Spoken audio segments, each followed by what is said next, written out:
Hello guys, welcome back to my YouTube channel. അപ്പോൾ ഇന്നത്തെ video എന്ന് പറയുമ്പോൾ ഒരു ഓണം സ്പെഷ്യൽ വീഡിയോ ആണ്. അപ്പോൾ ഞാൻ രാവിലെ എണീറ്റ് ഫ്രഷായി കിച്ചണിൽ ചെന്നപ്പോൾ അമ്മ ഇങ്ങനെ ഓരോരോ കറികളിങ്ങനെ വെച്ചുകൊണ്ടേ ഇരിക്കുകയാണ്.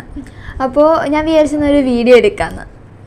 അങ്ങനെ ഞാൻ അമ്മ ഭയങ്കരമായിട്ട് ശല്യം ചെയ്തുകൊണ്ടിരിക്കുകയായിരുന്നു. അപ്പോൾ അമ്മ സാധാരണ വീഡിയോയിലൊന്നും വരാറില്ല. വീഡിയോ വരുന്നതിൽ തന്നെ ഭയങ്കരമായി നിർബന്ധിച്ചൊക്കെയാണ്. അപ്പോൾ ഞാൻ നൈസിനൊരു ഹായ് പറയാൻ പറഞ്ഞു. അപ്പോൾ എന്ത് പറ്റിയെന്ന് അറിഞ്ഞില്ല, അമ്മ ഹായൊക്കെ പറഞ്ഞു.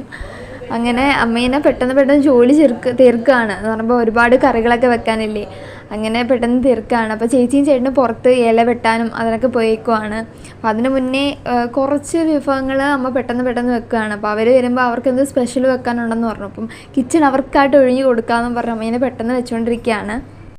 പിന്നെ എൻ്റെ യഥാർത്ഥ നാട് കൊല്ലമാണ്. അപ്പോൾ ഇപ്പോൾ എന്ന് പറയുമ്പോൾ എറണാകുളത്താണ് നിൽക്കുന്നത്. അപ്പോൾ ഇവിടെ വന്നിട്ട് ഇപ്പോൾ 2 വർഷം ആകുന്നു. അപ്പോൾ ഇവിടെ വന്നപ്പോൾ ഉള്ള വിഷമം എന്ന് പറയുമ്പോൾ ഇവിടുത്തെ എന്ന് പറയുമ്പോൾ സദ്യക്ക് പരിപ്പില്ല. അപ്പോൾ കൊല്ലംകാർക്കാണെങ്കിൽ എല്ലാവർക്കും മനസ്സിലാവും കൊല്ലംകാരുടെ സദ്യ ഹൈലൈറ്റ് അല്ലെങ്കിൽ സ്പെഷ്യൽ എന്ന് പറയുമ്പോൾ ചോറ്, പരിപ്പ്, പപ്പടം അല്ലേ. പക്ഷേ ഇവിടെ എന്ന് പറയുമ്പോൾ ഹൈലൈറ്റ് ആയിട്ട് നിൽക്കുന്നത് സാമ്പാറാണ്. അപ്പോൾ ആ ഒരു വിഷമം എല്ലാം ഞാൻ ഓണത്തിന് തീർത്തു. പിന്നെ എനിക്ക് പാലട കഴിക്കണമെന്ന് ഭയങ്കര ആഗ്രഹമായിരുന്നു. അങ്ങനെ അമ്മ പാലട വാങ്ങി തന്നു. അപ്പം സിമ്പിളാണ് ഉണ്ടാക്കാൻ. കുറച്ച് വെള്ളവും പാലും ഇട്ട് തിളപ്പിക്കുക, പാലട മിക്സ് ഇട്ട് വേവിക്കുക. അപ്പോൾ ഇത് അടിപൊളി ടേസ്റ്റായിരുന്നു. അങ്ങനെ സദ്യ അടിപൊളിയായിട്ട് കഴിച്ചു. അപ്പോൾ എൻ്റെ വീഡിയോ ഇഷ്ടപ്പെട്ട് സബ്സ്ക്രൈബ് ചെയ്യണം, ലൈക്ക് ചെയ്യണം, കമൻറ്റ് ചെയ്യണം. അപ്പോൾ ടാറ്റാ.